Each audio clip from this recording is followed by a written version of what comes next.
اعوذ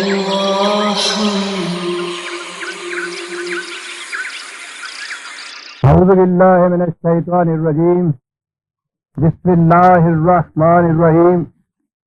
عزیزان من، آج جنوری 1959 کی 5 تاریخ ہے اور درس کا آغاز سورہ بقرہ کی آیت 119 سے ہوتا ہے۔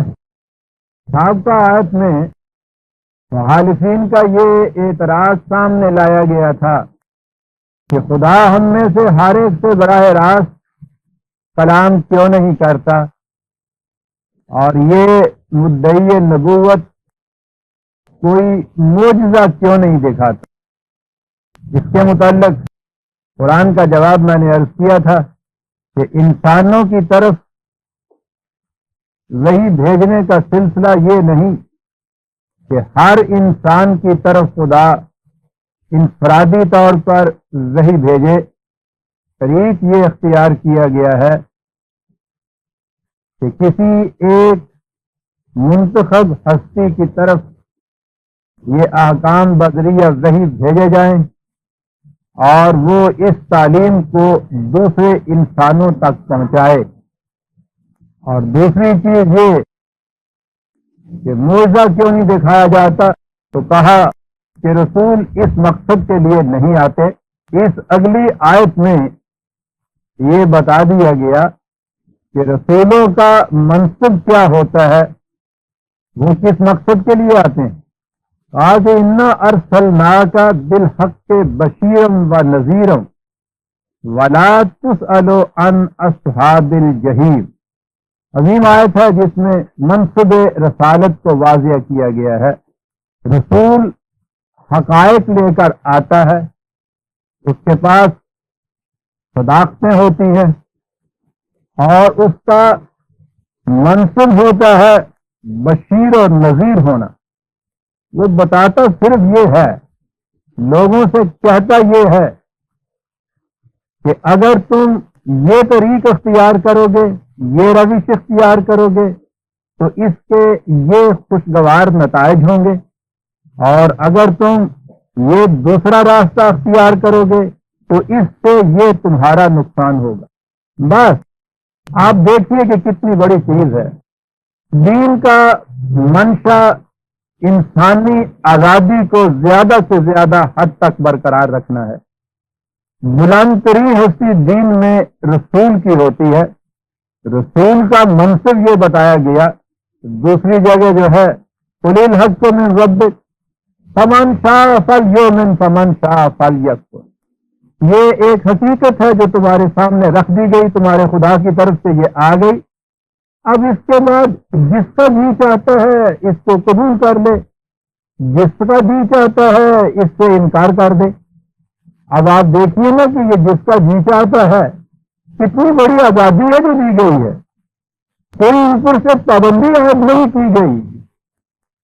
یہ چیز کہ یہ بتا دیا جائے کہ یہ راستہ تباہی کی طرف جاتا ہے اور یہ راستہ تمہیں منزل مقصود کی طرف پہنچا دے گا، یہ بات تو رسول کا منصب ہے، وہ یہ بتاتا ہے آ کر۔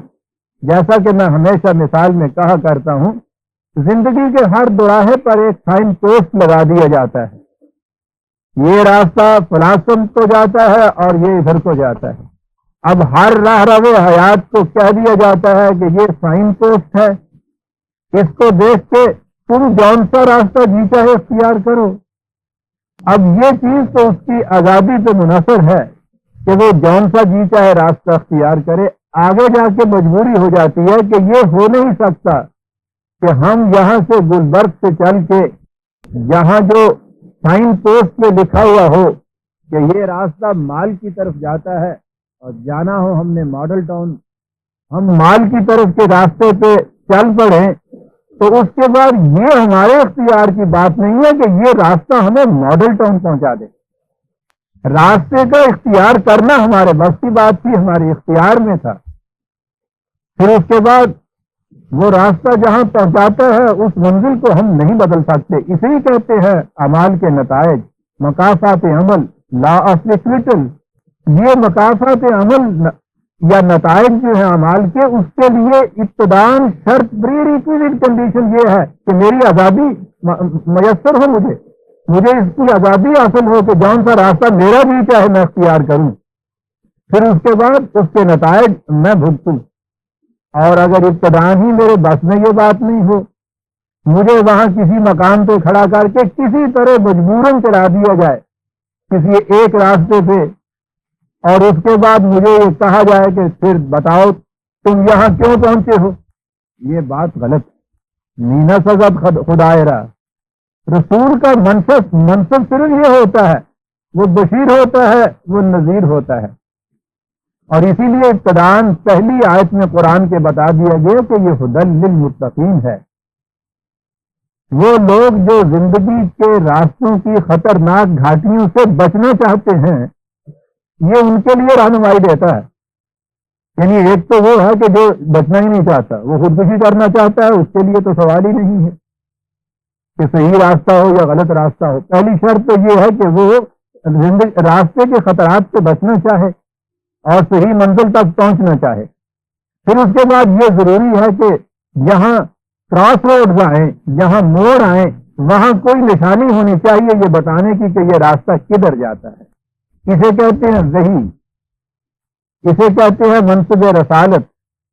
یہ بشیرن و نذیرن دونوں چیزیں ہیں جو سائن پوسٹ لگا دی گئی۔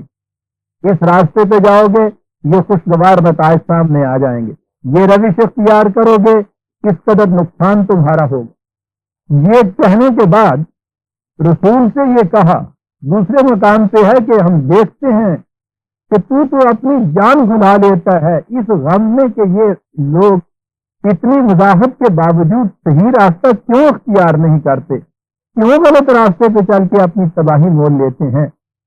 لیکن کہا یہ کہ ٹھیک ہے، ایک مشفق طبیب کی طرح تمہاری یہ غم گساریاں برحق ہیں، لیکن تو انہیں مجبور تو نہیں کر سکتا کہ یہ ضرور وہ راستہ اختیار کریں جو تو چاہتا ہے۔ نہ ہی تمہارے ذمہ داری یہ ہے کہ تم ان کو پکڑ کے کسی طرح صحیح راستے کے اوپر پہنچا کے آؤ، نہ ہی تم سے یہ پوچھا جائے گا کہ یہ اس نے جو غلط راستہ اختیار کیا تھا اس کے تباہ کن نتائج یہ کیوں بھگت رہا ہے۔ وَلَا تُسْأَلُ عَنْ أَصْحَابِ الْجَحِيمِ، غم نہ کرو، یہ جو اپنے آپ کو تباہی کے اندر لے جانے والے راستے پہ ڈال رہے ہیں، اس کی ذمہ داری تمہارے اوپر عائد نہیں ہوتی۔ تمہارا منصب جو تھا وہ پورا ہو گیا، تمہارا فریضہ جو تھا وہ تم نے ادا کر دیا، پہنچا دیا یہ پیغام ان تک، لگا دیے یہ سائن پوسٹ۔ اس کے بعد یہ تمہاری ذمہ داری نہیں ہے کہ یہ اس راستے پہ کیوں چلے اور جہنم میں کیوں پہنچے۔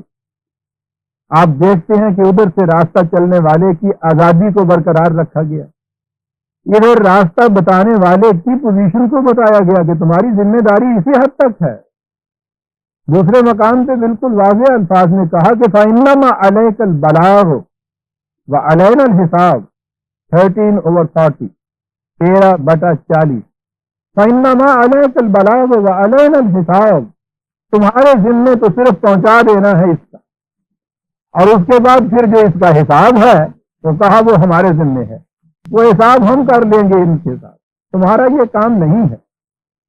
بلکہ دوسرے مقام پہ تو نبی اکرم صلی اللہ علیہ وسلم سے اور واضح انداز میں یہ کہا کہ یہ ٹھیک ہے کہ تیرا چیز چاہتا ہے کہ ان میں سے کوئی بھی ہلاک نہ ہو، لیکن بڑی غور طلب آئے، اِنَّكَ لَا تَهْدِي مَنْ أَحْبَبْتَ، تو کتنا ہی جی سے کیوں نہ چاہے کہ کوئی شخص صحیح راستے پہ چلے، لیکن یہ تمہارے اختیار کی بات نہیں ہے کہ بس ضرور تم ہدایت کے راستے کے اوپر چلا سکو۔ احبابتا، کتنی ہی محبت کیوں نہ کرے، کتنا ہی جی کیوں نہ چاہے تمہارا کہ یہ ضرور صحیح راستے کے اوپر چاہ دے۔ اِنَّا کا لا تہدی، اِنَّا کا یقینی بات ہے، یہ شیورلی یہ تمہارے بس کی بات نہیں ہے کہ تمہارا جی چاہتا ہے کہ یہ صحیح راستے پہ چلے تو بس ضرور وہ صحیح راستے پر جائے۔ وَلَٰكِنَّ اللَّهَ يَهْدِي مَن يَشَاءُ، صحیح راستے کے اوپر تو خدا کا قانون اسے چلاتا ہے جو خود صحیح راستے پہ چلنا چاہتا ہے۔ جو صحیح راستے پہ چلنا ہی نہیں چاہتا اسے تو چلا نہیں سکتا، اور نہ ہی اس کی ذمہ داری تمہارے اوپر ہوگی کہ یہ صحیح راستے پہ کیوں نہیں چلا۔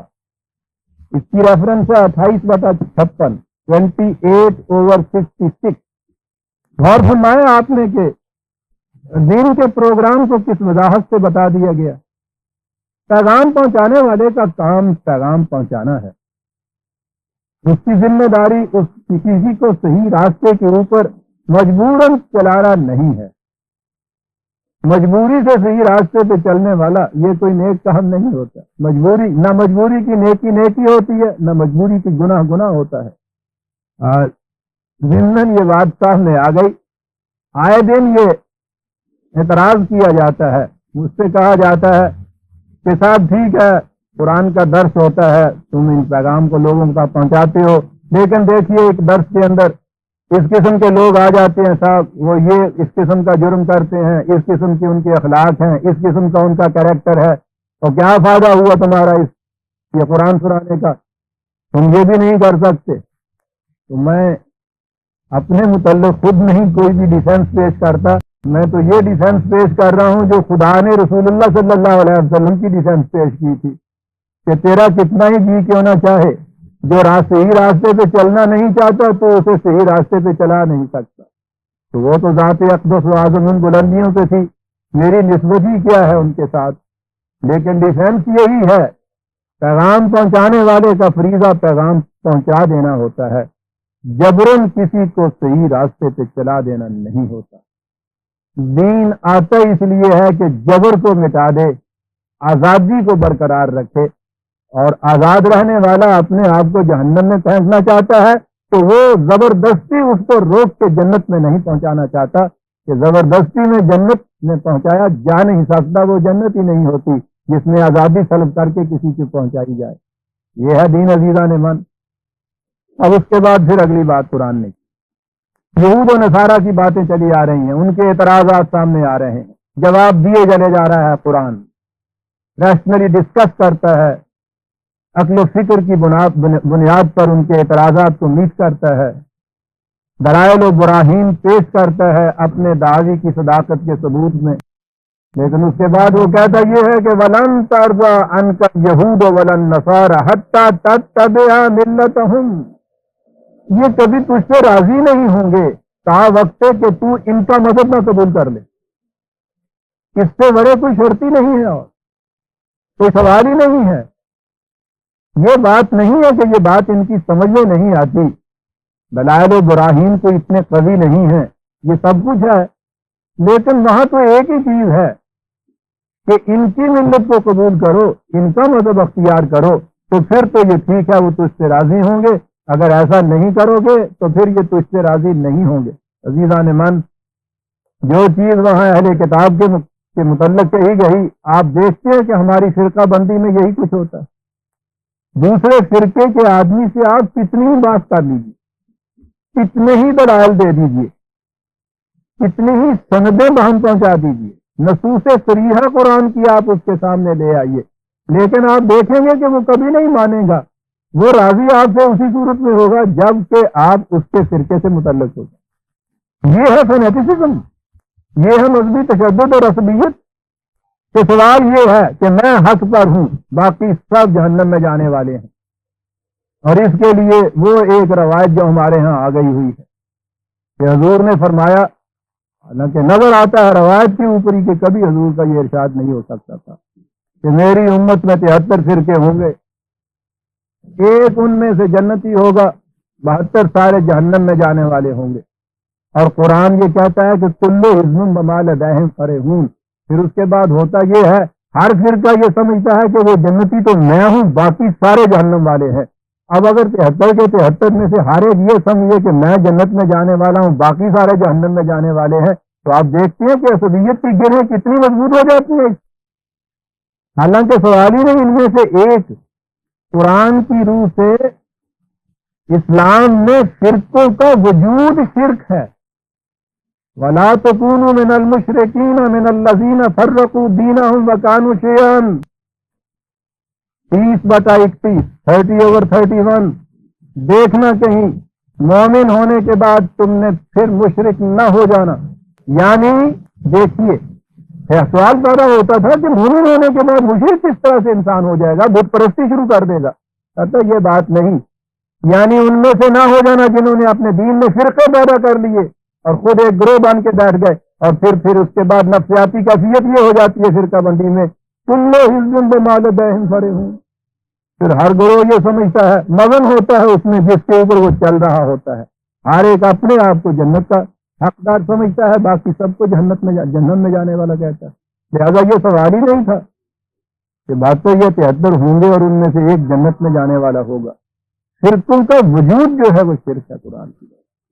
وشے کہا دوسری جگہ قرآن نے رسول اللہ صلی اللہ علیہ وسلم سے کہ جو لوگ فرقوں میں بٹ جائیں تمہارا ان سے کوئی تعلق نہیں ہے۔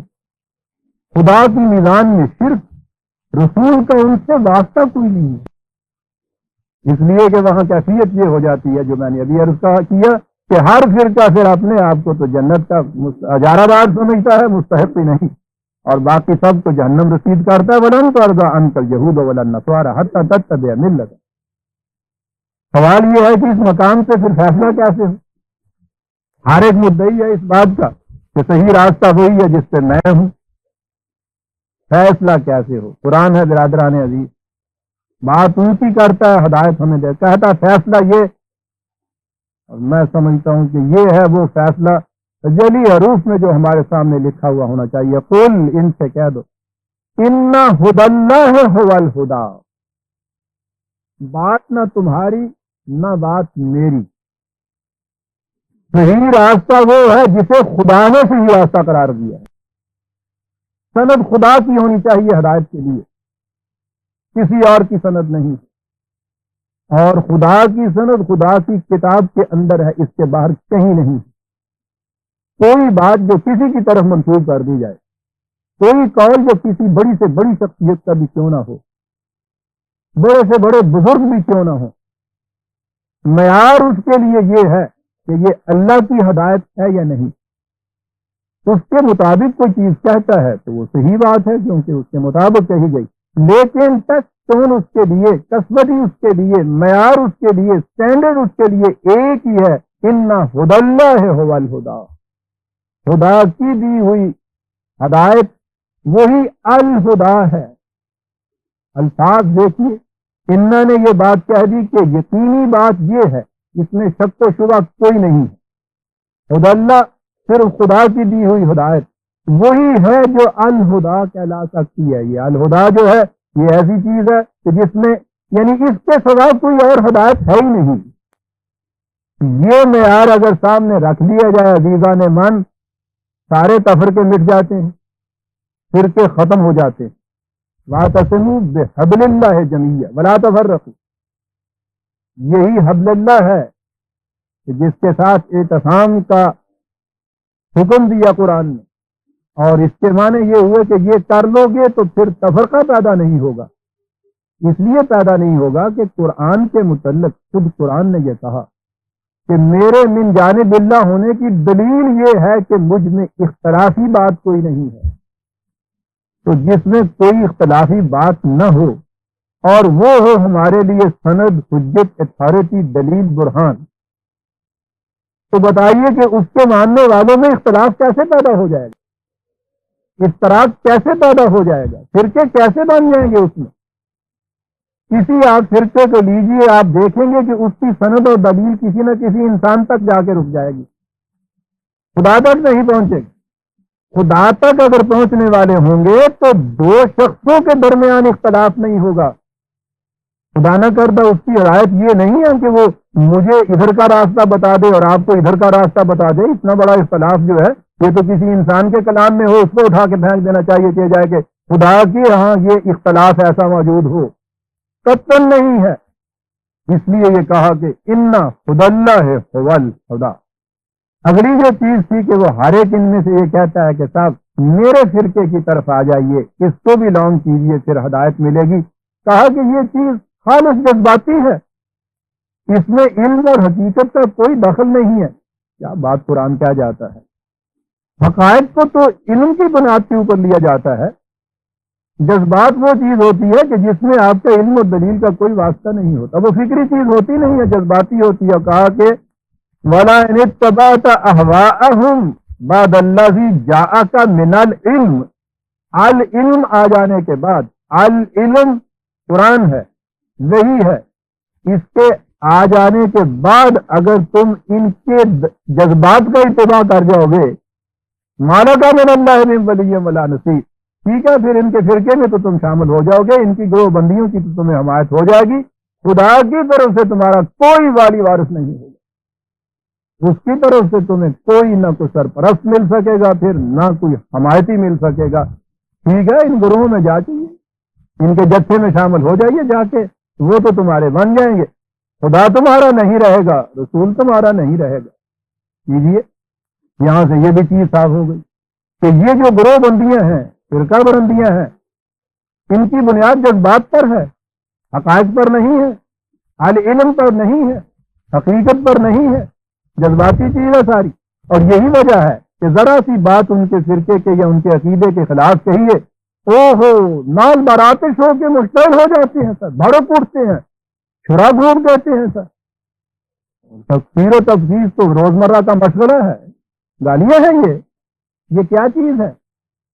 دلیل و برہان کی بنیاد پہ بات کرنے والا کبھی ایسے مشتعل نہیں ہوتا، وہ ہمیشہ سوچتا ہے کہ جو اس نے کہا ہے اس میں اگر وزن ہے تو مجھے قبول کر لینا چاہیے، غلط ہے تو مجھے اس کی دلیل سے تردید کرنی چاہیے، اسے غصہ نہیں آتا، غصہ جذباتی کو آتا ہے ہمیشہ، مذہب کی بنیاد جذبات پہ ہوتی ہے، دین ہمیشہ دلیل و برہان سے بات کرتا ہے، یہی وجہ ہے کہ دین پہ چلنے والا جو ہے جذباتی نہیں ہوتا، مشتعل نہیں ہوتا ان چیزوں سے، مذہب جو ہے اس میں دخل ہی نہیں ہوتا دلیل و برہان اور فکر کا، اس لیے وہ ہمیشہ جذبات پہ چلتا ہے اور ہمیشہ مشتعل ہو جاتا ہے۔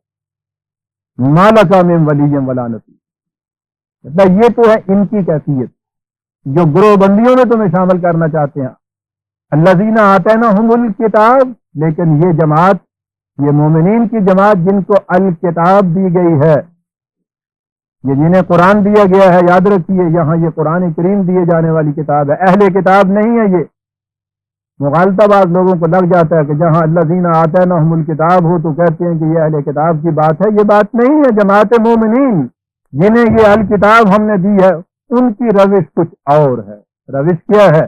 یتلونہ حق تلاوتہ، قبل اس کے کہ میں ان دو لفظوں کے معنی بتاؤں اگلی بات کہہ دینا چاہتا ہوں، اولئک یؤمنون بہ، یہ لوگ ہیں جو حقیقت میں اس پہ ایمان رکھتے ہیں۔ کون ہوئے؟ درمیان میں یہ بات کہی کہ یہ جو یوں کرنے والے ہیں یہ ہیں ایمان رکھنے والے، آگے ہے وَمَن یکفر بہ فَأُولَئِکَ هُمُ الْخَاسِرُونَ، جو یہ نہیں کرتے وہ کفر کرتے ہیں، اور جو کفر کرتا ہے تو پھر وہ نقصان اٹھاتا ہے، تو بڑی امپورٹنٹ بات ہو گئی صاحب۔ الذین آتیناہم الکتاب میں تو سب شامل ہو گئے جو کہتے ہیں کہ صاحب یہ قرآن ہے، اس پہ ہمارا ایمان ہے، یہ الکتاب والے ہو گئے، ان میں سے وہ کہتا ہے کہ مومن وہ ہیں جو یہ کرتے ہیں، جو یہ نہیں کرتے وہ کافر ہیں۔ کیا ہے وہ؟ یتلونہ حق تلاوتہ، اب آئے اس کے اردو میں معنی۔ تلاوت قرآن شریف تو آپ کو پتا ہے، ہر جلسے کی ابتدا آپ کے یہاں تلاوت قرآن شریف، ریڈیو کی ابتدا، ٹیلی ویژن کی ابتدا، اس کے بعد دنیا بھر کی خرافات فواحشات اس کے اندر نشر ہو رہی ہیں، وہ 786 اوپر لکھا ہوا ہے خط کے، ہاں دیکھیے اس کے لائسنس شراب کا کیوں نہ دیا جائے۔ یہ تلاوت آپ کے یہاں ہوگی، قرآن کریم کی آیات کا پڑھ دینا چاہیے، تلاوت قرآن کریم سے ابھی آغاز ہوگا صاحب، اس کا احترام ہوگا۔ یہ اردو ہے، قرآن عربی زبان میں ہے، عربی زبان میں تلاوت کہتے ہیں کسی کی پیروی کرنا، کسی کے پیچھے پیچھے چلنا، کسی کی اطاعت کرنا۔ بات واضح ہو گئی، جنہیں الکتاب دی گئی ہے ان میں سے اولئک یؤمنون بہ، یہ لوگ ہیں جو حقیقت میں اس پہ ایمان رکھتے ہیں۔ کون؟ الذین یتلونہ حق تلاوتہ، اس کی پیروی کرتے ہیں جیسا کہ پیروی کرنے کا حق، اس کا اتباع کرتے ہیں جیسا اتباع کرنے کا حق ہے، کسی کے پیچھے پیچھے چلنے کو کہتے ہیں تلاوت۔ اور اسی لیے کہا کہ وَمَن یکفر بہ، جو یہ نہیں کرتا وہ کفر کرتا ہے اس سے۔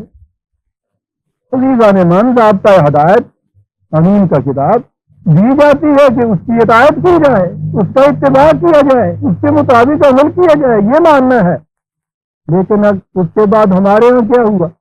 تلاوت کے معنی کی یہ قرآن کا پڑھنا، اور اس کے بعد پھر وہ قاری ثواب، ایک حرف سے 10 نیکیاں، ہر صبح اٹھ کے تلاوت، ایک ایک رات میں قرآن ختم کیا جاتا ہے پھر سے۔ اور پھر اس کے بعد جو کرامات آتی ہیں تو وہ تو پوچھو ہی نہیں۔ فلاں صاحب 9 لاکھ ان کو اس لیے کہتے ہیں کہ انہوں نے 9 لاکھ مرتبہ قرآن کریم کا ختم کیا، 10,000 سال کی عمر ہو جائے جب بھی نہیں ہوتا۔ لیکن وہ کہتے ہیں کہ صاحب یہ تم کس دنیا کی باتیں کر رہے ہیں؟ وہ تو وہ تھے کہ گھوڑے کی رکاب میں ایک پاؤں رکھا اور دوسرا پاؤں رکاب میں رکھتے تک قرآن ختم کر لیتے تھے۔ یا میرے اللہ، تلاوت کی شوق دے پھر ہو تو جب وہ مقصد ہی ہو گیا اس کا تلاوت، جسے ہم کہتے ہیں ان الفاظ کا پڑھ لینا۔ اب پڑھنے میں اگلی چیز جو تھی، چلیے صاحب وہ عرب سے عربی زبان تھی، پڑھ بھی لیا تو کچھ تو سمجھ میں آتا ہی ہوگا۔ اب عربی زبان نہیں ہے ہمارے ہاں، اسلامیات نصاب میں داخل ہو گیا صاحب، الحمدللہ کیا ہوا؟ ناظرہ قرآن پڑھایا جائے گا صاحب، 7 برس میں ختم کیا جائے گا۔ ناظرہ قرآن یعنی الفاظ اس کے پڑھائے جائیں گے جس کے معنی نہیں بتائے جائیں۔ حکم آ جاتا ہے کہ صاحب مدرسوں کے اندر قرآن پڑھایا جائے لیکن اس کا ترجمانہ نہ بتایا جائے، اس لیے کہ اس سے فرقہ پرستی کی بو آتی ہے۔ یا اللہ، ترجمانہ بتایا جائے اس کا، ناظرہ قرآن پڑھایا جائے گا، ثواب ہوتا ہے۔ تو بڑی بوڑھیاں کے ساتھ مجھے تو کیا کروں، بچپن میں ماں باپ نے پڑھایا تک نہیں ہے، کہا صبح اٹھ کے اس کے اوپر انگلیاں پھیر دیا کرو۔ عزیزان من، وہ کتاب کہ جس نے زندگی میں آپ کی رہنمائی کرنی تھی، جس نے قدم قدم پہ یہ بتانا تھا کہ یہ راستہ کدھر جاتا ہے، جس نے معیار بننا تھا آپ کے ہاں غلط اور صحیح کا، حق اور باطل کا، جس نے قانون و آئین کا ایک ضابطہ دیا تھا کہ جس سے امتوں کی تشکیل ہوتی ہے، جس سے قوموں کی موت اور حیات وابستہ ہوتی۔ قرآن بنفس سری کہتا ہے وَمَن یکفر بہی، نتیجہ فَأُولَئِکَ هُمُ الْخَاسِرُونَ، یہی تو ہے تباہ ہونے والے۔ کتنی عظیم دلیل قرآن نے دی ہے عزیزان اللہ۔ جتنی تلاوت آپ کے یہاں اس قرآن کی، اس کتاب کی ہوتی ہے، دنیا میں کسی کتاب کی اتنی تلاوت نہیں ہے۔ جتنے تباہ آپ ہوئے ہیں دنیا کے اندر، بدترین قوم بھی اتنی تباہ نہیں ہوئی۔ کیا ہوا؟ فَمَن یکفر بہی فَأُولَئِکَ هُمُ الْخَاسِرُونَ۔ یہ کفر ہے قرآن، انکار ہے قرآن۔ ایمان کو اس نے بتایا یتلونہ حق تلاوت۔ یہ کر کے دیکھیے، نہ فرقے باقی رہتے ہیں، نہ تضادات اختلافات باقی رہتے ہیں، زندگی کی صحیح راستے کے اوپر کاروان حیات ارتقائی منازل طے کرتا چلا جاتا ہے، خوشگواریاں ان کے پاؤں چومتی ہیں، خوشحالیاں ان کی رکاب تھامتی ہیں، پھر دنیا حسنتم وفی الآخرت حسنتم کی بشارتیں ان کا استقبال کرتی ہیں۔ یہ زندگی عزت و تکریم کی، خوشحالی اور خوشگواری کی، اور جس کی یہ زندگی اس قسم کی، اس کی عاقبت بھی اسی انداز کی۔ یہ تھا عزیزان من تلاوت قرآن کا نتیجہ، جو قرآن کی زبان میں تلاوت کے معنی تھے، وہ ہے تلاوت کا نتیجہ جو ہماری زبان میں ہم نے پھر تلاوت کی۔ زبان کی بات نہیں برادران عزیز، فریب نفس ہے، اور جو جانتے ہیں ابلا فریبی ہے، لیکن دونوں میں سے کوئی شکل بھی ہو، نتیجہ تو ایک ہی ہے برادران عزیز۔ اولئک هم الخاسرون۔ یہاں لانے کے بعد پھر توجہ ادھر بات دی قرآن نے، بات بنی اسرائیل کی چلی آ رہی ہے۔ یا بنی اسرائیل اذکروا نعمتی التی انعمت علیکم وانی فضلتکم علی العالمین۔ یہ بنی اسرائیل، اس انعام خداوندی کو یاد کرو۔ کیا ہے انعام خداوندی جس کو یاد دہانی کرائی جا رہی بار بار قوموں کو؟ کیا ہے انعام خداوندی جس کے لیے قرآن کی سورہ فاتحہ میں یہ دعا سکھائی جاتی ہے کہ اہدنا الصراط الذین انعمت علیہم، صراط المستقیم صراط الذین انعمت علیہم۔ انعامات خداوندی کی فہرست و طول طویل ہوگی۔ یہاں قرآن نے ایک لفظ میں اس کا ملخص بیان کر دیا، اور وہ یہ ہے وَأَنِّي فَضَّلْتُكُمْ عَلَى الْعَالَمِينَ، اقوام عالم پر تمہیں ہم نے سپیریارٹی اور افضلیت عطا کی تھی۔ یہ ہے انعام خداوندی، اپنی ہم اثر اقوام میں افضلیت حاصل ہونا، یہ ہے انعام خداوندی. سن رہے ہیں برادران عزیز؟ افضلیت حاصل ہونا ان میں. مومن بالائے ہر بالا ترے غیرت او برنا تابد ہم سرے. دوسروں کے ہم دوست چلنا، برابر چلنا، یہ بھی مومن کا شعار نہیں ہے. اس کی غیرت اس کو برداشت نہیں کرتی. بالائے ہر بالا ترے، اس لیے کہ قرآن نے کہا نہیں فضلتکم علی العالمین، یہ نہیں کہا کہ ہم نے تمہیں اقوام عالم کے برابر کر دیا تھا. فضیلت دی تھی اقوام عالم کے اوپر. یہ ہے انعام خداوندی. اور جو انعام خداوندی کم مستحق نہیں ہوتا یا اس سے نہیں انعام ہوتا، غیر المغضوب علیہم ولا وہاں پڑا ہوا ہے. وہ مغضوب علیہ ہوتا ہے، وہ ضالین ہوتے ہیں. بھٹکے ہوئے راستوں سے غضب الہی ان کے اوپر وارد ہو رہا ہوتا ہے. جو قوم اقوام، اگر مومن کی قوم ملت اسلامیہ اقوام عالم کے اندر سپیریئرٹی حاصل نہیں کیے ہوئے تو یاد رکھیے خدا کے غضب میں معصوم ہے، وہ انعام خداوندی سے محروم ہے. یہ تو ایسے ٹیسٹ ہیں جو قرآن یہ تو عاقبت میں چھوڑتا ہی نہیں ہے کہ وہ غیر محسوس حقیقت ہے. وہاں جا کے کوئی دیکھ نہیں سکتا، وہاں سے کوئی واپس نہیں آ سکتا. وہ نتائج کو یہاں دکھاتا ہے. عزیزان ایمان، اتنا عظیم ضابطۂ حیات جو خدا نے دیا ہے، اور خدا نے بھی یوں دیا کہ ترا کشید و دستک قلم کشید خدا. تجھے لکھا تو اس نے قلم رکھ دیا. اس کے بعد خدا ذوالجلال کی آخری تصویر پوری نو انسانی کے لیے قیامت تک کے لیے ضابطۂ حیات. کیا اس کا نتیجہ یہ نہیں ہوگا کہ وہ اس کی ماننے والی اقوام عالم کے اندر سر اونچا کر کے چلنے کے قابل ہوتا ہے؟ سرفرازیاں اس کے نصیب میں ہیں. قرآن نے کہا. لیکن کس طرح سے یہ نصیب ہوتی ہیں یہ چیزیں؟ وہ کیا نظام ہے جو قرآن قائم کرتا ہے؟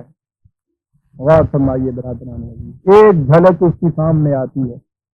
واتقوا یومن، کہا اب یہ تمہاری دھاندلیاں، تمہارے یہ اعتقادات کہ ہمارے سوا کوئی جنت میں نہیں جا سکتا. کیوں نہیں جا سکتا؟ ہم ابراہیم کی نسل میں سے ہیں، اولاد ابراہیم. ہماری نسبت فرانگو کی ہے. ہم اگر گناہ کرتے ہیں تو اس کے لیے فلاں قسم کی منت مانی ہوئی پوری کر دیتے ہیں. ہمارے فلاں فلاں شفیع ہیں، وہ ہماری شفاعت کر دیتے ہیں. ہم جنت کے اندر نہیں جائیں گے بجز 2-4 دن کے، جب تک کہ وہ سفارش کرنے والا فارغ ہو کے ادھر ہونے چھڑانے کے لیے نہ آئے. جو ہی وہ آیا بس وہ چھڑا کے لے جائے گا. یہ سارے اعتقادات تھے. اس نے کہا کہ اس سے فضیلت اقوام عالم میں نہیں حاصل ہو سکتی. یہ نظام نہیں جو خدا کی ہدایت دیتی ہے. کیا ہے وہ نظام؟ دیکھو اب وہ دور آنے والا ہے. واتقوا یومن، اس کے معنی یہی نہیں ہے کہ قیامت کے دن یہ بات ہوگی. یہ بڑی عظیم چیز ہے برادران عزیز. ہم نے جہاں اور فریب دیے ہیں اپنے آپ کو، ایک بہت بڑا فریب یہ ہے جہاں کوئی چیز اس قسم کی آئی ہم نے قیامت کو اٹھا دیا کہ یہاں بات ہی نہ پتا چلے. کہا کہ ڈرو اب اس دور سے جو یہاں آ رہا ہے. نبی اکرم صلی اللہ علیہ وسلم نے جس نظام کی تشکیل فرمائی اس میں یہ حقیقت تمہارے اب سامنے آئے گی. کیا اصول ہے زندگی کے؟ کیا ہوگا وہ دور جس میں کیا بات ہوگی؟ یومن لا تجزی نفس عن نفس شیئا. اللہ اکبر.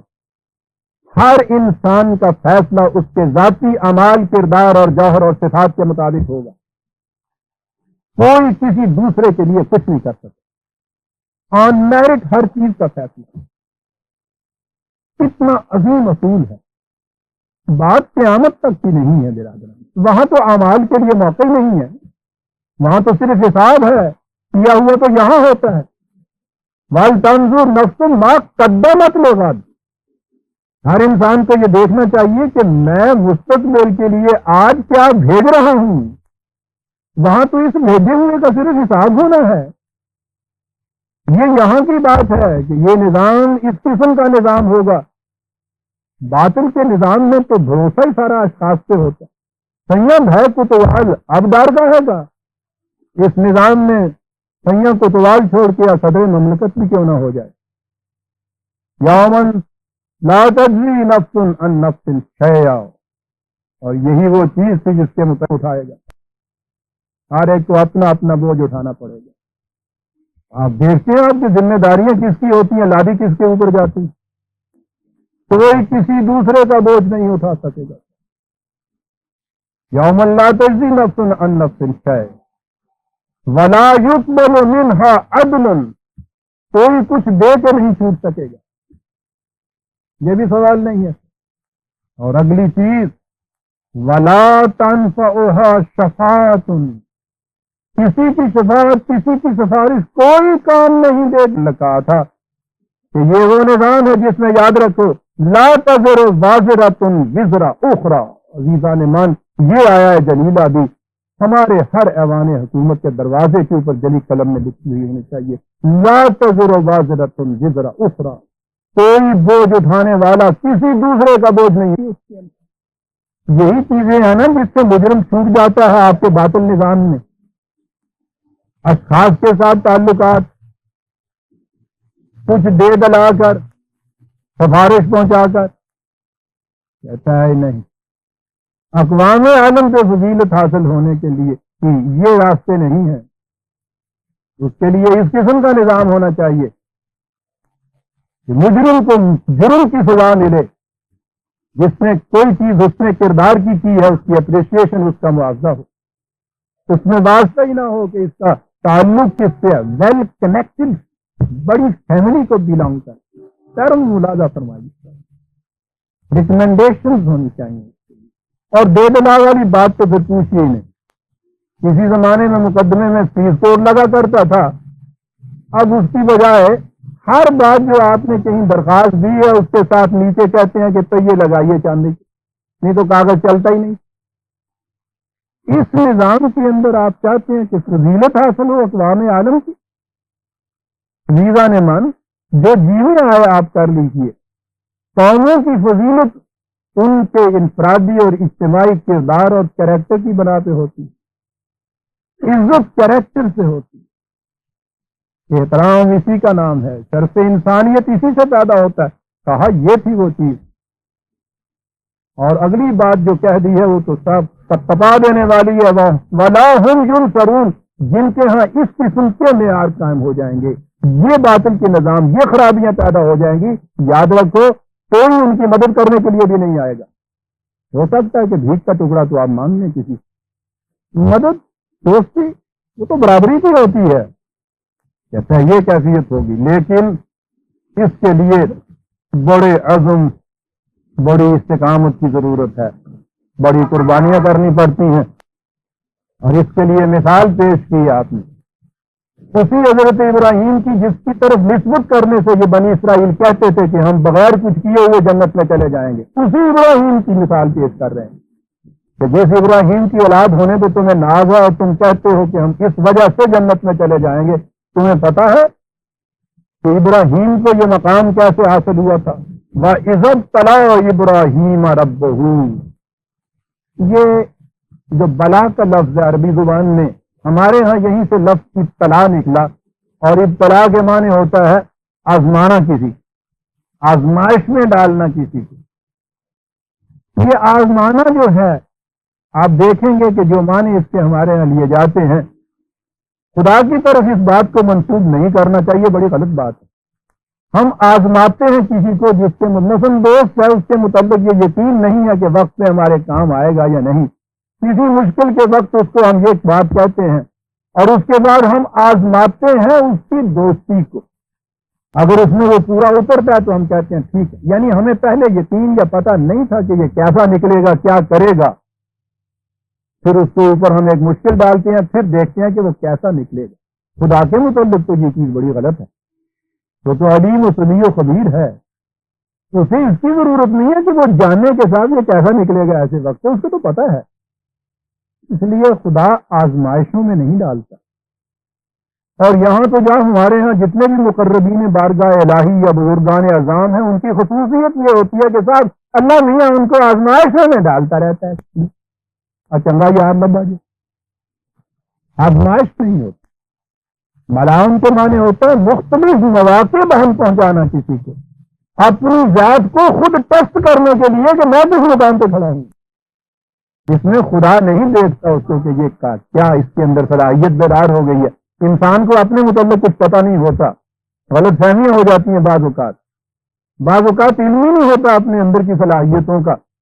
جب تک کہ کوئی موقع سامنے نہ آئے، تو اس وقت پھر آدمی دیکھ سکتا ہے کہ میں کہاں کھڑا ہوں، میرے اندر کیا کیا صلاحیتیں ہیں، کیا کیا کمزوریاں ہیں. زندگی میں اس قسم کے مواقع کب ہم پہنچ جانا، یہ ابتلا کہلاتا ہے. بڑے مواقع اس قسم کے آئے، ان مواقع کے اوپر ابراہیم نے کیا کیا؟ فَأَتَمَّهُنَّ. ہر موقع کے اوپر وہ پورا اترا. بڑی چیز ایسا ابراہیم. قرآن کریم میں دو ہی ہستیاں ہیں جن کے متعلق کہا کہ ان کی زندگی تمہارے لیے اسوہ حسنہ. ایک حضور رسالت مآب صلی اللہ علیہ وسلم اس قیامت تک کے لیے سراج منیر ہے.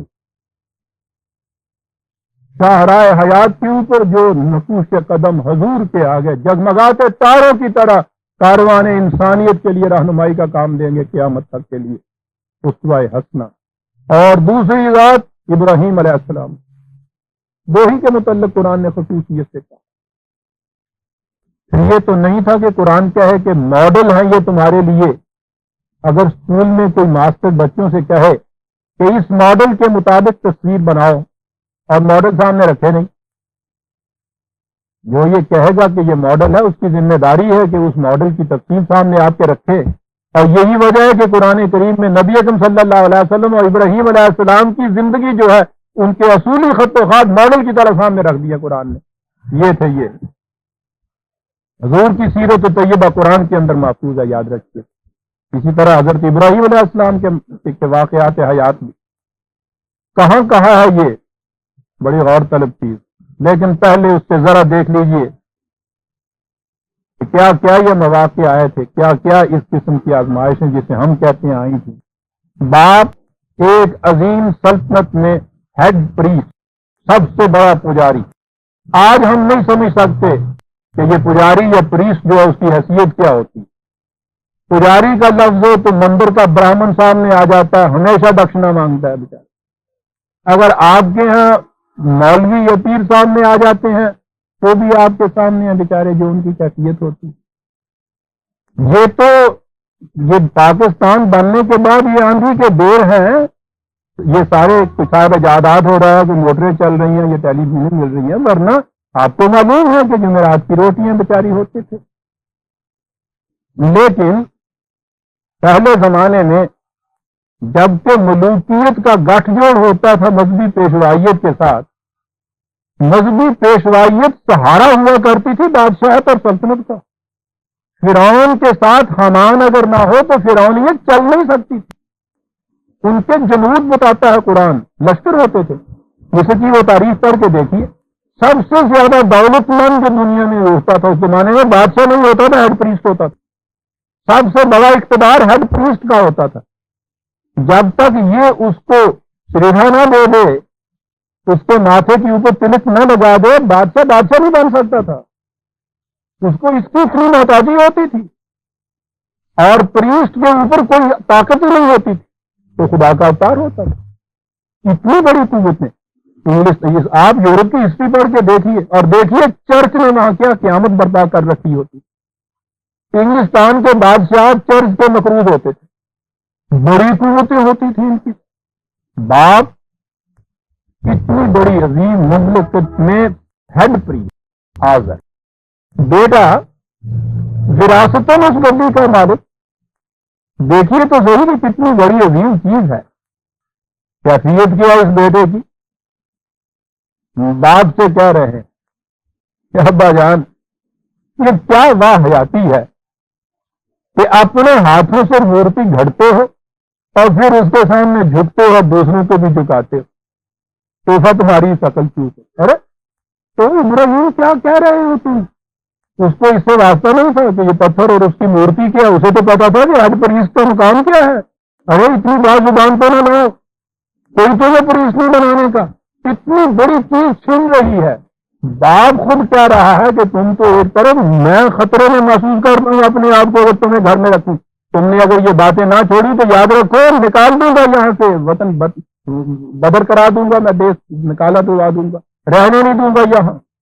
نے کہا کہ ابا جان جو مصیبت میرے سامنے آ گئی ہے وہ تمہارے سامنے نہیں، تم یہ کرو گے اس کے باوجود میں تمہارے لیے کوشش کروں گا کہ اس کے باوجود تم خدا کی ہدایت میں آ جاؤ، تمہیں حفاظت مل جائے، میں جانتا ہوں تم بچ نہیں سکتے۔ اللہ وہاں سے نکلتا قوم کے سامنے آتا، ہیڈ پریسٹ کا بیٹا تھا، مندروں کے اندر تو کھلے دھونا جاتا تھا صاحب، وہ واقعہ آپ کو معلوم ہے۔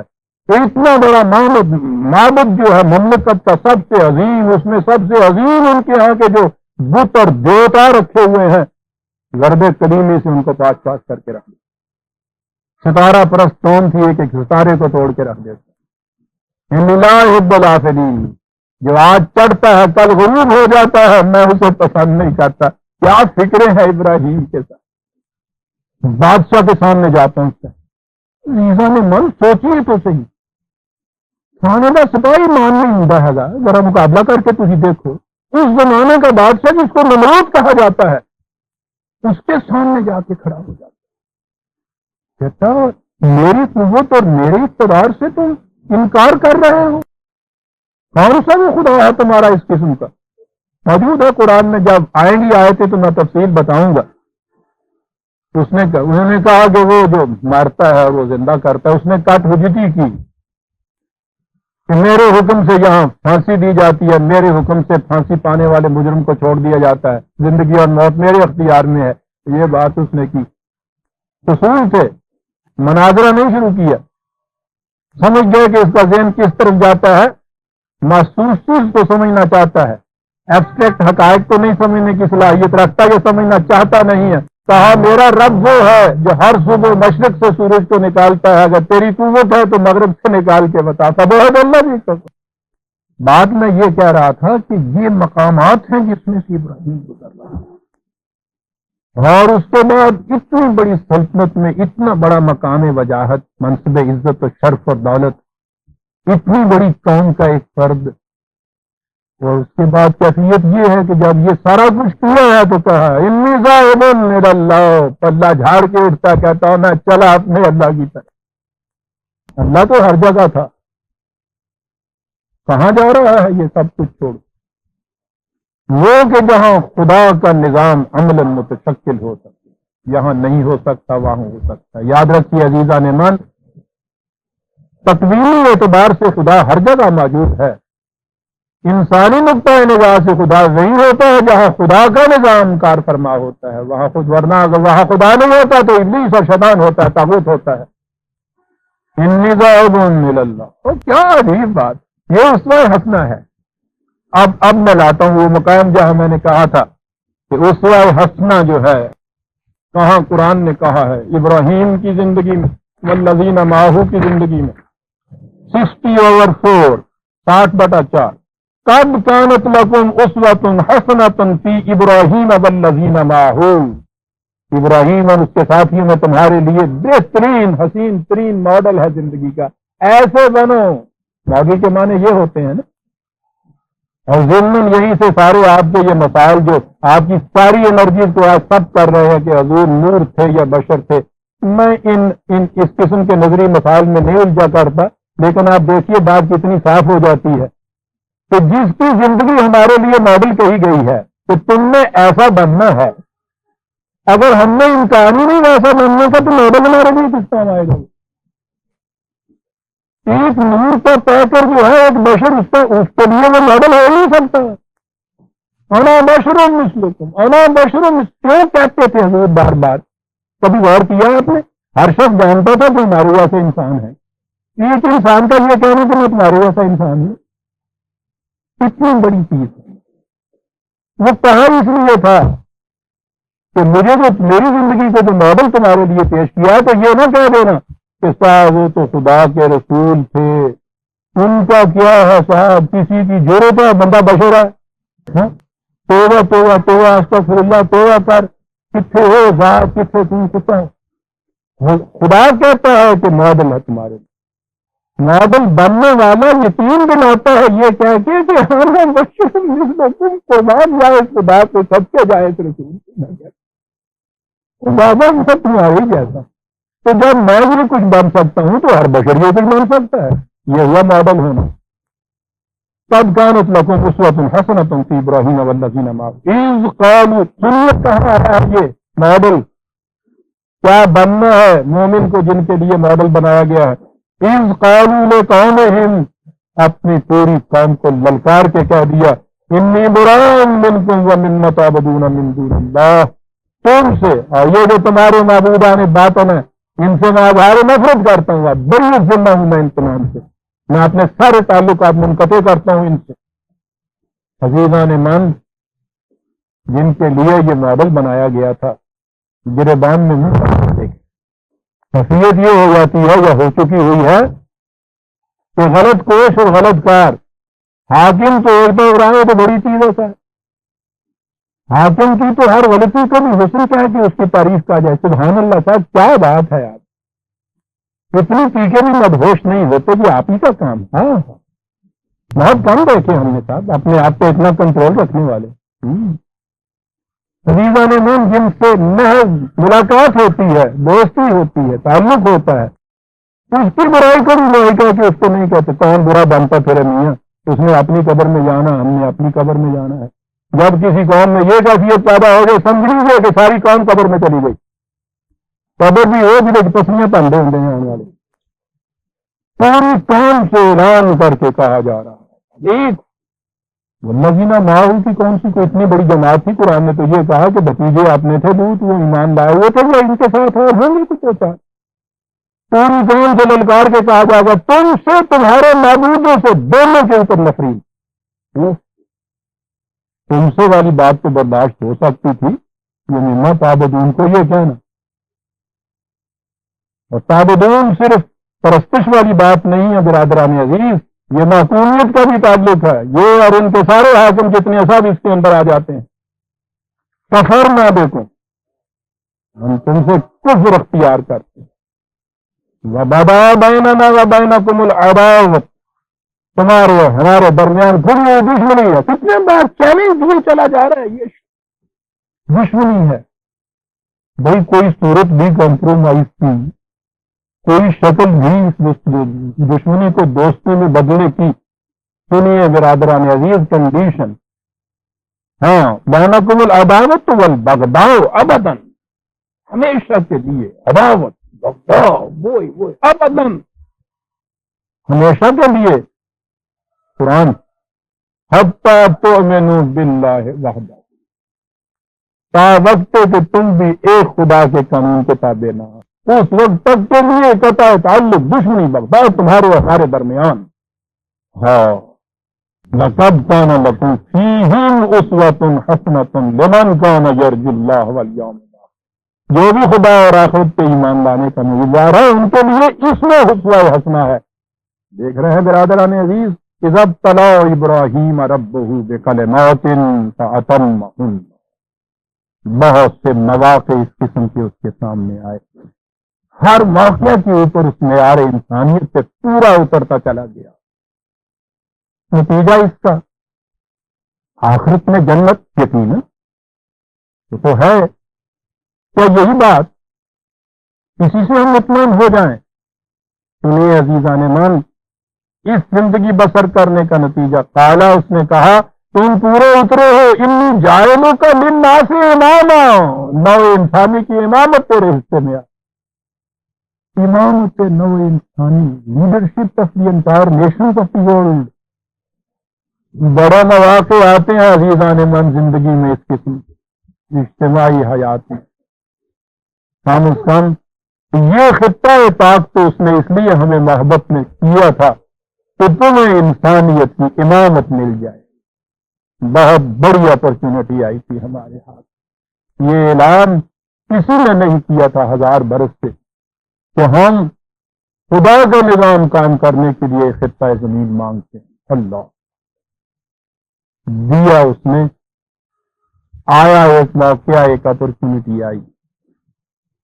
امامت نو انسانی، لیکن اس نے جو کہا تھا کہ جو اس سے پھر کفر بڑھتے گا اس کا مقام اسفل سافلین، قرآن کا پست تر درجہ اقوام کیا.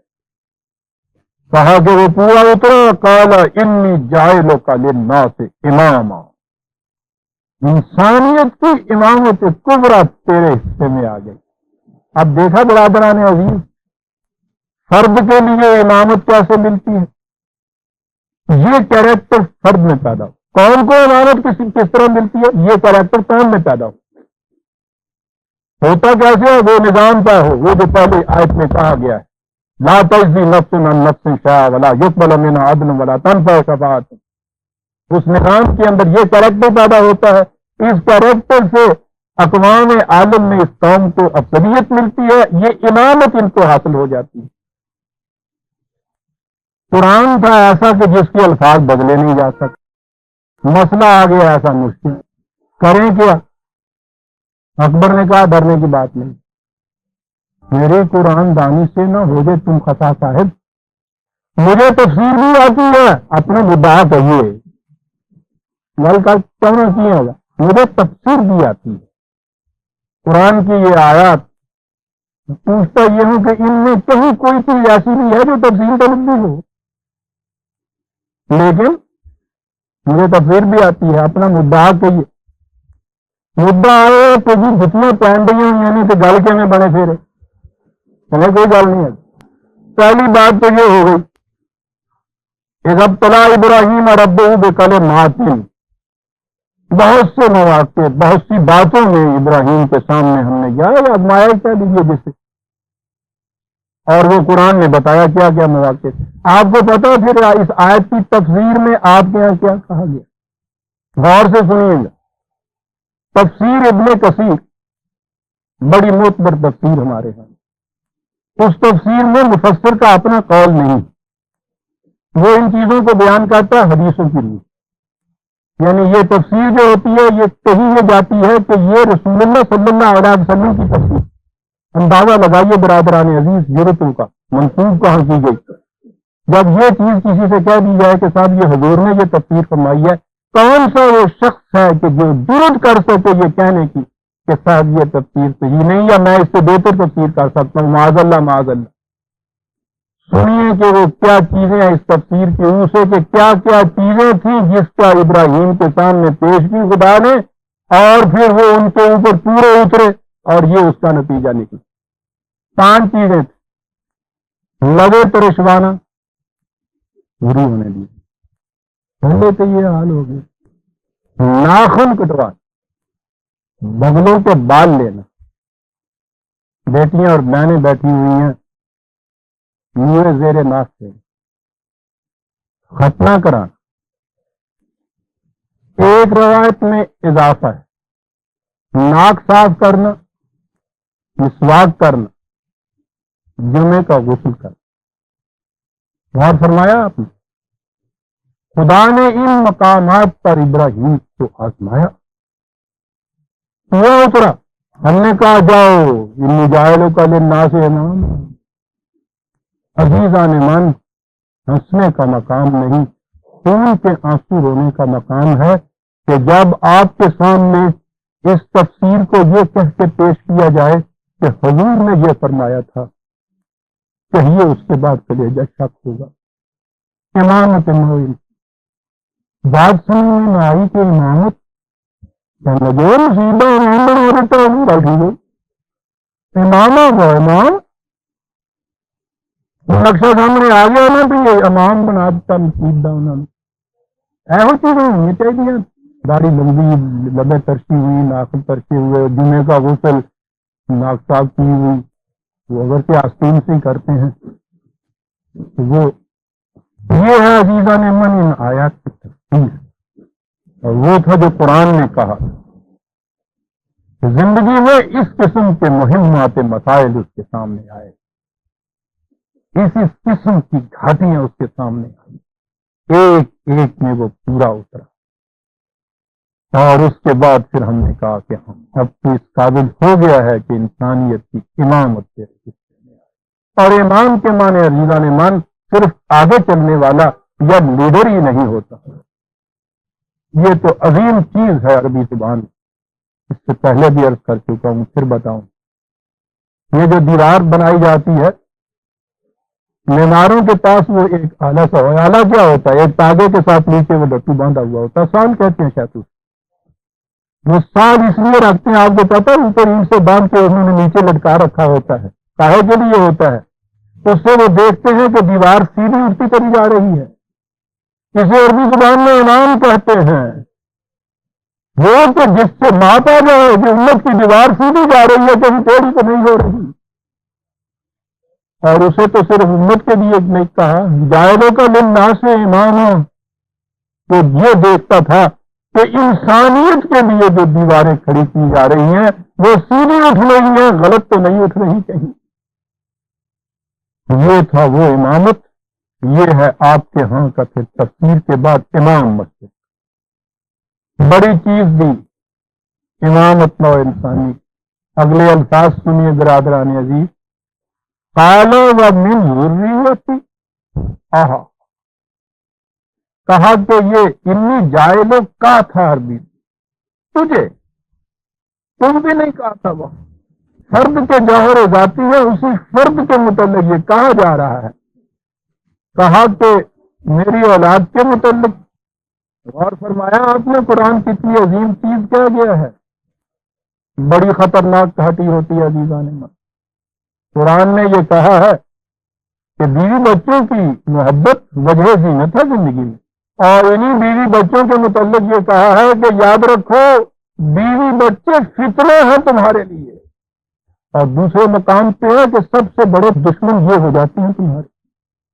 حضرت ابراہیم علیہ السلام کے دل میں وہ جو چیز تھی ہے کہ وجہ جاذبیت ہوتی، یہ بات صاف کرنے کے لیے. اور میں سمجھتا ہوں کہ خود اپنی اولاد کو یہ بتانے کے لیے کہ یہ نہ سمجھ لینا کہ ابراہیم کے بیٹے ہیں یہ سارا کچھ وراثت میں یوں مل جائے گا. بات صاف کرنے کے لیے وہی پوچھ لی. قال ومن ذریتی، میری نسل کے متعلق کیا ارشاد ہے؟ کیا یہ امامت نو انسانی محض میرے بیٹے ہونے کی جہت سے وراثتاً منتقل ہوتی جائے گی اور اس کو ملتی چلی جائے گی؟ قال، جواب ملا، لا ینال عہد الظالمین. ان میں سے جو بھی ظلم کی اتر آئے گا ہمارا یہ وعدہ اس کے لیے پورا نہیں ہو سکتا. یہاں سوال ہی نہیں کسی کا بیٹا ہونا یا کسی کا باپ ہونا. حضرت نوح نے اپنے بیٹے کے متعلق یہ کہا تھا کہ تم نے خدا وعدہ کیا تھا کہ تیرے اہل کے جو ہیں ان کو میں بچا دوں گا، بیٹا غرق ہو رہا ہے، یہ کیا بات؟ کہا کہ نوح تو بات سمجھا نہیں، اہل کہتے کسے ہیں؟ تیرے ذہن میں یہ تھا کہ بایولوجیکلی جو سن ہوتا ہے، بیٹا ہوتا ہے، وہ اہل ہوتا ہے. اہل وہ ہوتا ہے جو تیرے متبعین میں سے ہوتا ہے، وہ تو اہل ہوتا ہے. حضرت لوط کی بیوی جو ہے وہ پیچھے رہ جانے والوں میں ہے. یہ خاوند کا کتنا تعلق ہوتا ہے. حضرت ابراہیم کا باپ جو ہے وہ الگ ہو جاتا ہے، بیٹا الگ ہو جاتا ہے. اور بدر کے میدان میں تو تکمیل کو پہنچ جاتے ہیں یہ امتیازی رشتے جو ہے. باپ ایک طرف، بیٹا دوسری طرف، دادا ایک طرف، پوتا دوسری طرف، ماموں ایک طرف، بھانجا ایک طرف، شوہر ایک طرف، بیوی دوسری طرف. یہ کیفیت. لا ینال عہد الظالمین، ظالمین کا عہد جو ہے وہ ہم نہیں پورا کرتے. اور فرمایا اس میں حسنہ جو ابراہیم کا ہوتا. کہا یہ تھا 15 منٹ. بات بڑی اہم آگے آ گئی. انی جاعلوں کا للناس امام، انسانیت کی امامت کبریٰ. الناس آیا برادران عزیز. میں نے عرض کیا ہے کہ مقام بڑا ہی اہم آ گیا. شاید چند منٹ میں اور زیادہ لے لوں آپ کے، کیونکہ ابھی وقت ہے اور مجھے بات یہ شروع کر دینی. قرآن کے سامنے منتہا کیا ہے؟ کان الناس امۃ واحدۃ، پوری نو انسانی کو ایک برادری بنا. جب ہی انسانیت کی امامت کہا ہے نا ابراہیم کے ہاتھ، ایک برادری میں متشکل کرنے کے لیے، امت واحدہ بنانے کے لیے ایک مرکز کی ضرورت ہے. تنظیمی طور پہ یہ نہایت ضروری چیز. ہدایت کے لیے ایک ذات کی ضرورت ہے، تمام انسانیت کے لیے ایک ذات کا، اور ان کے اجتماع کے لیے ایک مرکز پوری انسانیت کے لیے. جب یہ صورت ہوئی کہ اگلا عملی پروگرام ہوا، اس عملی پروگرام کے لیے کیا چیز کہی گئی اور کیا چیز کی، کعبے کی بنیاد رکھ لی ہے. ان اول بیت وضع للناس ببکۃ المبارک، وضع للناس، سب سے پہلا گھر جو انسانوں کے لیے بنایا گیا، الناس تمام انسانیت کے لیے اجتماع کا مقام. اور آپ سن کر شاید متعجب ہوں، قرآن کریم میں، سارے قرآن میں برادران عزیز، جہاں بھی حج کا ذکر آیا ہے اور کعبے کا ذکر آیا ہے، ہر جگہ الناس آیا ہے اس کے لیے. آیت آئی یہاں، یہی جو 125ویں آیت ہمارے سامنے جو ہے درس میں، وَإِذْ جَعَلْنَا الْبَيْتَ مَثَابَةً لِلنَّاسِ، البیت کو ہم نے، اس گھر کو ہم نے، مَثَابَةً لِلنَّاسِ، صوب اس کے معنی ہوتی ہے پھر پھرا کر لوٹ کر پھر اسی نقطے کے اوپر آ جانا جہاں آنا چاہیے. پھرتی رہے، پریشان ہوتی رہے انسانیت، جہاں جی چاہتا ہے جاتی رہے. میزان من قرآن کے الفاظ میں تو وہی آ جاتا ہے، انسان گھوم پھر کے پریشان ہو کے ایک نقطے کے اوپر آنا ہے. یہ ہم نے البیت بنایا جو ایک نقطے کے اوپر آنے کے لیے. یاد رکھیے یہ البیت، اس کو ہم خانہ خدا کہتے ہیں نا. قرآن میں خدا نے بھی اس کو بیتی کہا ہے، میرا گھر. ایک لامکان اپنے کسی چیز کو میرا گھر کہتا ہے تو یہ تو ہے نہیں کہ وہ مکان کی حدود میں گھر گیا خدا. ایک اور نقطہ یاد رکھیے قرآن کا، جس چیز کو اللہ نے کہا ہے میرا، اس کے معنی ہوتا ہے کہ اس پہ کسی کی ذاتی ملکیت نہیں ہو سکتی، وہ پوری انسانیت کے لیے کھلا رہے گا. افراد کی ذاتی ملکیت کی نفی کے لیے اس نے ان چیزوں کو اپنی طرف منسوخ کیا ہے. جب اس نے کہا ہے کہ زمین میری، تو کائنات کا ہر ذرہ اس کا ہے صاحب، تخصیص کا ہے کہ اس کے لیے انفرادی ملکیت نہیں ہے. دنیا میں ہر گھر کسی نہ کسی فرد کا گھر ہوتا ہے، کسی قوم کا گھر ہوتا ہے. کوئی ایسا مقام بھی تو ہو جو انسانیت کا مقام ہو، انسانیت کا گھر کہلا سکے. سورج جیسے انسانیت کا ہے. سوچیے عزیزان من، کتنا عظیم تصور دیا ہے قرآن کریم نے. اور تصور قرآن کا نہیں، دین کا تصور تو ابراہیم کی بات کے لیے آ رہی ہے. انسانیت خاندانوں میں، قبیلوں میں، شعوب میں، گروہوں میں، نسلوں میں، ممالک میں، وطنوں میں بٹی ہوئی، ٹکڑے ٹکڑے ہوتی چلی جاتی. ٹکڑے ٹکڑے ہوئی انسانیت کو جوڑ کے پھر ایک پیکر میں متشکل کرنا، اس کو ایک برادری بنانا، یہ ہے دین کا منتہا. اس کے لیے مثابۃ للناس، ٹکڑے ٹکڑے ہوئی انسانیت پھرتی براتی گھومتی پریشان ہوئی ایک مقام کے اوپر آپ کے ٹکے گی. یہ کہا کہ یہ ہے ہم نے اس کے لیے. ابراہیم سے کہا کہ ایک گھر کی بنیاد رکھ دو، بنیاد نہیں بلکہ دیواریں کھڑی کر دو. للناس سے کیا یہاں جمع ہو جائیں گے بھیڑ بکری کی طرح؟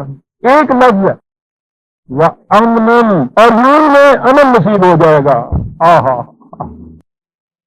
یہ ساری تباہ کاریاں انسانیت پہ ٹکڑے ٹکڑے ہونے کی وجہ سے آ رہی ہیں.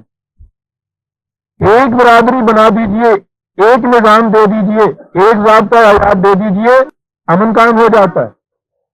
قیام امن کے لیے دوسری شکل ہے ہی نہیں. للناس سے وَأَمْنًا، دو تین مقام جو ہے میں عرض کر دوں. قرآن میں جہاں الناس کا ہے 3/95 96، ان اول بیت وضع للناس للذی ببکۃ مبارک وہدی للعالمین، پہلا گھر جو بنایا گیا الناس کے لیے مکے کے اندر ہے 3/90 تک. ومن دخلہ کان آمنا، کوئی وہاں کا جو یہ نہیں جو اس گھر میں داخل ہو گیا، گھر کے اندر داخل ہو. گھر کے معنی میں چار دیواری کا کوٹھا نہیں ہوگا، وہ بھی اندر ساری انسانیت آ کے سکتی چھوڑا گیا ہے. نالے کمینوں کا دروازہ بڑا اچھا سارا ہے.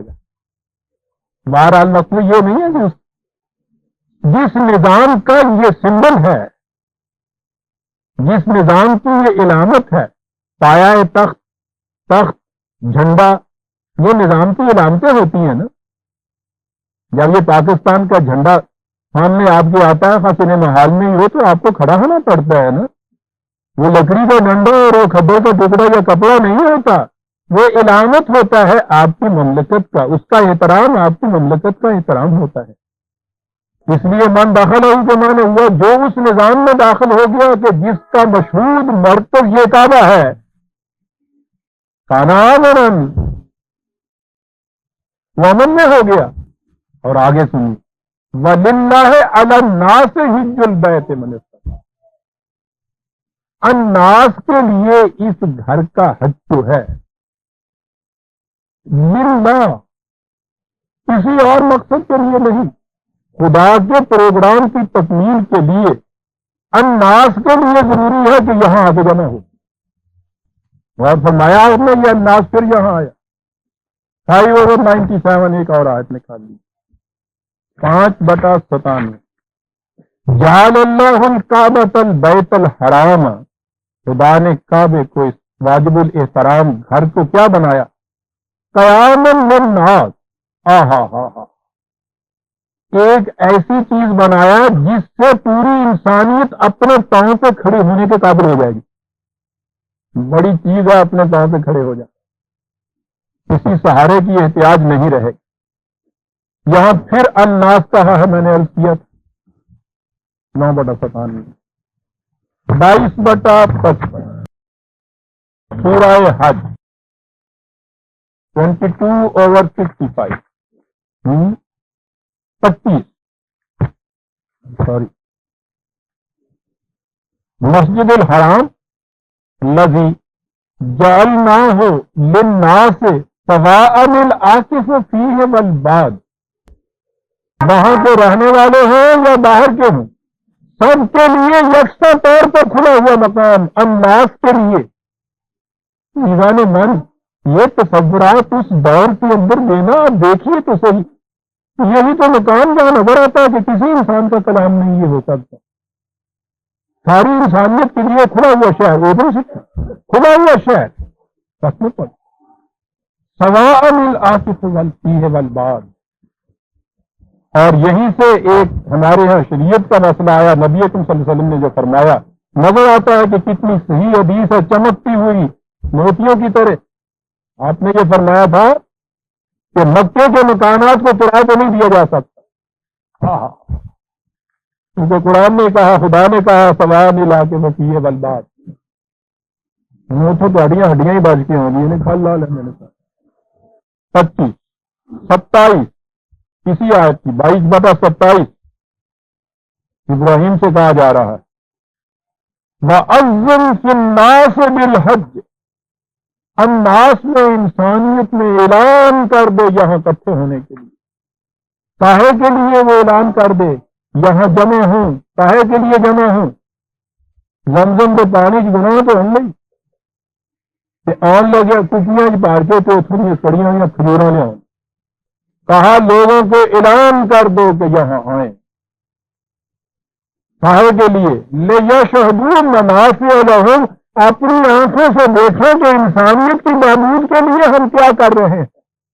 اذن فی الناس بالحج، تو کچھ کر رہے ہیں یہ غصب اور سلب اور نہب سے نہیں، اس لیے کہ وہ تو لفظ حج ہی بتا رہا ہے، یہ تو حجت ہے، دلیل ہے، آ کے دیکھیں اس کی دلیل و برہان کی روح سے لِیَشْهَدُوا مَنَافِعَ لَهُمْ، یہاں تم اعلان کرو، انسانیت کو بلاؤ، سدو، آؤ ادھر آؤ ادھر آؤ، کہاں نہیں تھوڑے کپڑے لائیے، لِیَشْهَدُوا مَنَافِعَ لَهُمْ، عزیزان من قرآن ہے کہ آ کر دیکھو تمہارے منافع منفعت کی کیا چیزیں ہم یہاں کر رہے ہیں۔ میں کہہ یہ رہا تھا کہ قرآن کریم نے جہاں جہاں بھی حج اور کعبے کے لیے کہا وہاں الناس کہا، اور یہ جو اس کی کنوینر تھی، اس کا انتظام کرنے والی امت جو تھی، اس کے متعلق کہا کنتم خیر امت اخرجت للناس 3/109، تم بہترین قوم ہو، یہ عربی زبان کا لام جو ہوتا ہے نفع کے لیے آتا ہے، تم بہترین قوم ہو جس کو ہم نے پیدا اس لیے کیا کہ انسانیت کے فائدے کے لیے تم کچھ کرو، انسانیت کی منفعت کے لیے تمہیں ہم نے ایک بہترین قوم بنایا للناس۔ دوسری جگہ ہے وَكَذَلِكَ جَعَلْنَاكُمْ أُمَّةً وَسَطًا لِتَكُونُوا شُهَدَاءَ عَلَى النَّاسِ، 2/142 ہم نے تمہیں ایک ایسی قوم امت کیا کیا عرض کروں میں عزیزان من امت وسطہ کے معنی کیا ہے؟ اس کے معنی ہوتے ہیں انگریزی زبان کا ایک لفظ اس کو ڈینوٹ کرتا ہے ایکوی ڈسٹینس جس کو کہتے ہیں جو ہر ایک سے یکساں فاصلے کے اوپر ہو. جیسے دائرے کا مرکز جو ہوتا ہے سینٹر ہوتا ہے اس کے سرکمفرنس سے ہر نقطے پہ ایکوی ڈسٹینٹ ہوتا ہے نا. امت وسطیٰ کے معنی یہ ہے کہ دنیا کا ہر فرد دنیا کی ہر قوم یہ نہ ہو کہ کوئی تم سے قریب ہو کوئی تم سے دور ہو سب سے یکساں فاصلے کے اوپر تم رہو. یہاں قرآن کے ترجمے کرو کذالک جعلناکم امۃ وسطا لتکونوا شہداء علی الناس. مقصد کیا ہے؟ تاکہ تم یہ دیکھتے رہو کہ انسانیت کس راستے پہ چل رہی ہے. وہ بھیڑ کہاں گئی ادھر آؤ واپس یہ ادھر نکل گئی یوں واپس لے جاؤ. انسانیت کے لیے تو یہ نگران خود ان کے متعلق کیا صورت ہے وَيَكُونُ الرَّسُولُ عَلَيْكُمْ شَهِيدًا. تمہارے نظام کا سربراہ تمہارے اعمال کا نگران. یہ تمہارا نظام تم نو انسانی کے لیے یہ کچھ کرو. اس کے لیے یہ محسوس مرکز کعبے کے یہ اجتماعات کم از کم ایک تو سالانہ ضرور رکھو اور اس کے بعد جب بھی ایمرجنسی ارائیز ہو جب بھی تمہیں ضرورت ہو وہ سارے کے سارے کا نام صحیح سلیکٹ باڈی کی صحیح جسے عمرہ کہتے ہیں. ابراہیم سے جب کہا کہ جعلنا کا امام للناس تو اس کے بعد پھر اسے کہا کہ آؤ ہم تمہیں اس کا عملی پروگرام بتائیں کہ کیا کرنا ہے. ایک مرکز محسوس بناؤ انسانیت کے لیے. عزیزان من غور فرما لیا آپ نے کہ حج کیا تھا کیا بن کے وہی ہمیں تفسیر بھی آتی چھپی ہوئی دعاؤں کا مرقع آپ کے ہاتھ میں دے دیتا ہے. ایک معلم وہاں ہوتا ہے ناک میں آپ کی نکیل ڈالی ہوئی ہوتی ہے وہ گھمائے پھر رہا ہے چلائے پھر رہا ہے آپ چل رہے ہیں گھوم رہے ہیں وہ کچھ پڑھتے چلے جاتے ہیں یہ کچھ ہو رہا ہے دھکے پڑ رہے ہیں یا دھکن پیل ہو رہی ہے جو وہاں سے ہو کے آتے ہیں باقی ان سے پوچھیے. سمجھ لیے نا. یہ تھا عزیزان من یہ حج آپ کا یہ تھا آپ کے یہاں کا کعبہ. میں پوچھتا یہ ہوں کہ یہ کچھ کرنے کے بعد امامت نو انسانی میسر آ جاتی ہے کہ نہیں اس طرح کو یا الٹا کے اس کو کہوں کہ یہ کچھ کاری ہو سکتی ہے کون جو نو انسانی کی لیڈرشپ کی حامل ہو ورنہ دنیا کے صدیوں پہ کون کتے کے آمد. لیکن کیوں یہ انسانیت آئے گی ان کے پیچھے دھاندلی سے نہیں